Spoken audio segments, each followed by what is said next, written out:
Saya Fadli Rahman, Direktur Investasi Danantara.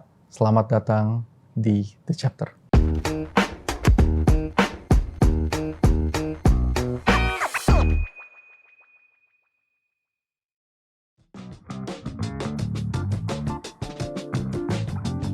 Saya praktisi di bidang energi dan sudah cukup lama berkecimpung di bidang energi. Memang awal dari fossil fuel, tapi bergerak pada renewables saat renewables sudah berkembang di Indonesia. Dan alasan utama kenapa saya tertarik untuk berkecimpung di waste energy adalah tentunya ini merupakan masalah utama untuk generasi kita dan generasi berikutnya yang harus kita selesaikan dari saat ini. Dan kesempatannya hanya ada saat ini.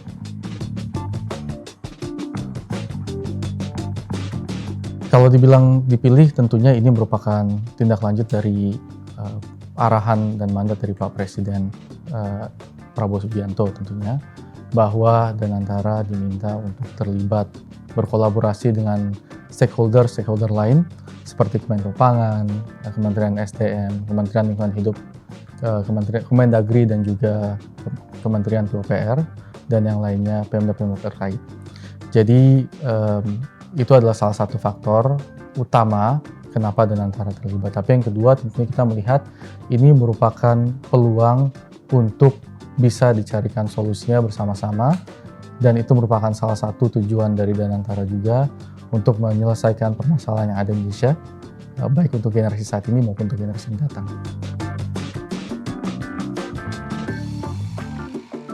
Semua metode yang berbasis ramah lingkungan itu memang harus diusahakan dan harus didukung. Sampah Indonesia itu ada lebih dari 35 juta ton setiap tahunnya. Ada yang kadang-kadang mencapai sampai 50 sampai 60 juta ton per tahun. Dan ini adalah data historis. Artinya apa? Artinya per hari Indonesia memproduksi 150 sampai 170 ribu ton sampah. Waste to energy dengan rencana yang ada sekarang ini dapat mengelola hingga 50 ribu ton per hari. Artinya apa? Ini sudah bisa menghandle sekitar 30 sampai 35% dari produksi sampah Indonesia. Yang ini berarti kemudian bahwa harus ada solusi-solusi lainnya juga, baik itu dalam hal gasifikasi, dalam hal RDF, pemilahan dan lain sebagainya yang harus didukung selama semuanya itu berbasis ramah lingkungan.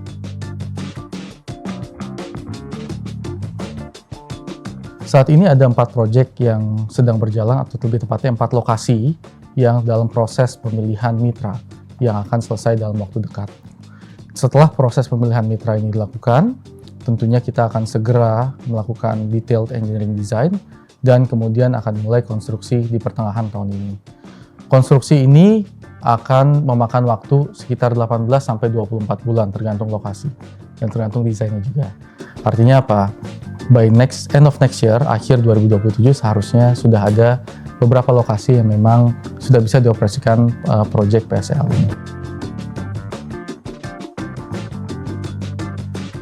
Kalau ditanya seberapa banyak yang akan terbangun, tentunya di fase pertama yang sudah kita umumkan. Tetapi jika ditanya seberapa banyak yang akan dipersiapkan, sudah dan akan dipersiapkan, setidaknya akan ada 30 lokasi yang akan dipersiapkan sesuai dengan rancangan yang disusun bersama-sama dengan Kemenko Pangan, dengan Kementerian Lingkungan Hidup dan Kementerian SDM. Ada beberapa hal. Yang pertama, source of revenue atau source of income. Sumber income dari pihak pengelola sampah, kalau peraturan sebelumnya ada dari berbagai macam, baik itu dari penghasilan listriknya maupun dari tipping fee. Saat ini di Perpres baru hanya ada satu, yaitu dari penghasilan produksi listrik itu sendiri. Nah, ini artinya apa? Resiko berkurang. Jadi Perpres baru itu mengurangi resiko. Yang kedua, adanya keterlibatan pihak-pihak yang memang betul-betul kolaboratif. Jadi semua pihak itu dikoordinasikan jadi satu. Dan yang ketiga, skalanya sudah diatur di atas 1.000 ton per hari dan tentunya dalam jumlah yang sangat banyak, sangat masif, setidaknya ada 33 saat ini. Nah, ini yang membuat kenapa investasi di PSEL atau program PSEL saat ini lebih menarik dibandingkan Perpres sebelumnya. Teknologi yang dipilih adalah teknologi yang termutakhir di dunia. Kenapa ini adalah yang termutakhir di dunia? Nomor satu, teknologi ini diterapkan di 80% PSEL di dunia, baik itu di negara-negara seperti Tiongkok, Jepang, Amerika, Eropa, dan lain sebagainya. Jadi ini merupakan teknologi yang mayoritas diterapkan di seluruh dunia. Yang kedua, standar yang diterapkan di teknologi ini itu sangat-sangat ketat dalam hal gas buang dan gas rumah kaca. Standar yang diterapkan itu lebih ketat daripada standar yang sudah disusun oleh Kementerian Lingkungan Hidup maupun standar SNI maupun standar di Uni Eropa. Jadi artinya apa? Teknologi ini sangat ramah lingkungan, dan jika ditanya apakah yang menyebabkan ini ramah lingkungan, karena dari proses dari awal sampai akhirnya itu sendiri itu sudah melakukan proses continuous improvement dalam beberapa tahun terakhir.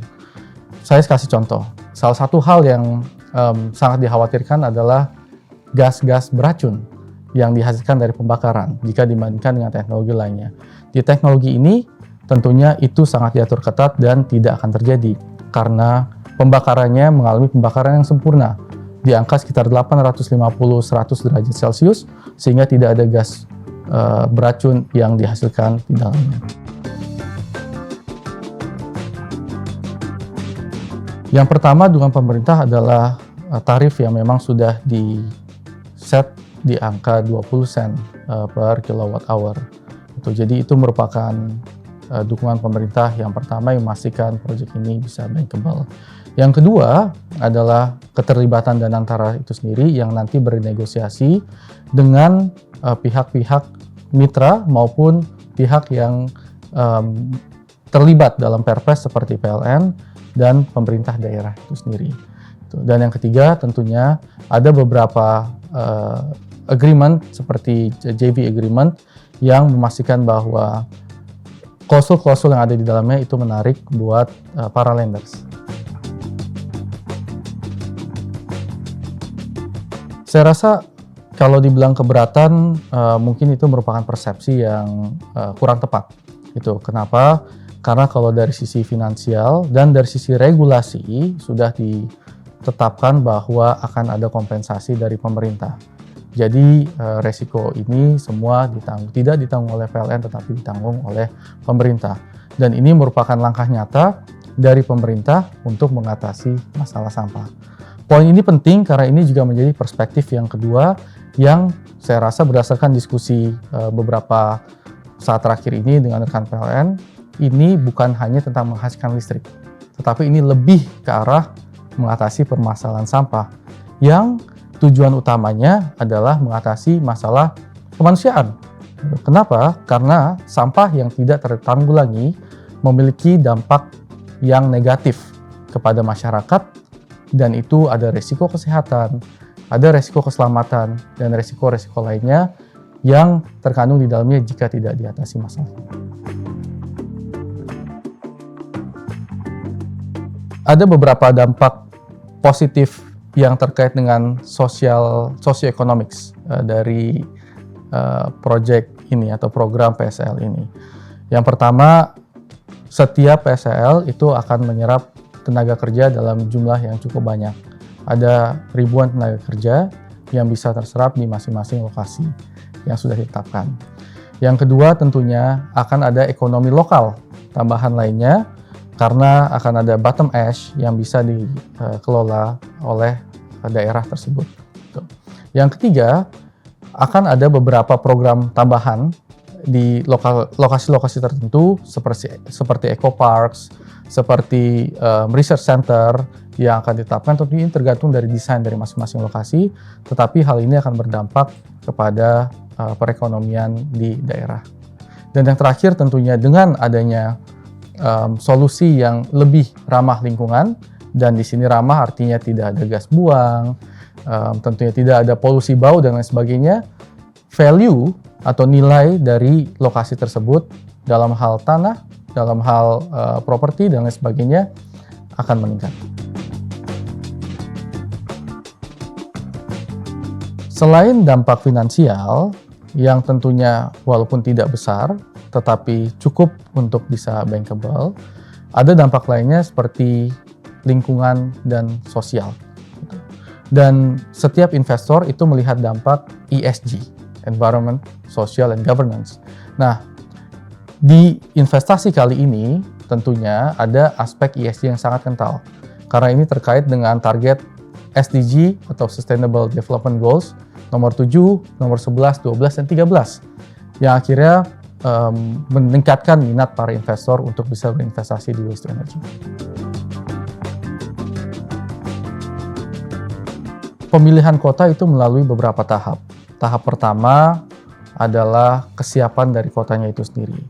Jadi setiap lokasi yang terdiri dari kota dan atau kabupaten sekitarnya itu harus menyatakan kami siap untuk mendirikan atau terlibat dalam program PSL ini yang disampaikan kepada Rakortas. Rakortas ini adalah kolaborasi antara Kementerian Koordinator Pangan, Kementerian LH, Kemendagri, dan Kementerian SDM. Nah, disinilah diputuskan apakah memang betul kota dan kabupaten tersebut betul layak untuk bisa dilanjutkan dalam program PSL. Setelah itu, jika memang sudah dinyatakan bahwa kota dan atau kabupaten ini layak, maka kita akan masuk ke tahap berikutnya, yaitu tahap pemilihan mitra yang dikoordinasikan langsung dengan Danantara. Mitra yang akan dipilih Danantara itu typically adalah perusahaan yang memang sudah tergabung dalam DPT. Jadi 1 dari 24 perusahaan yang tergabung dalam DPT yang akan bekerja sama dengan perusahaan lokal. Dan di sini mereka membentuk konsorsium untuk bisa mengusulkan bekerja sama dengan Danantara. Nah, di sini kita melihat ada lebih dari 20 proposals yang sudah disampaikan untuk 4 kota. Yang ini kemudian akan kami pilih berdasarkan kesesuaian dari sisi teknis maupun dari sisi finansial untuk masing-masing lokasi tersebut.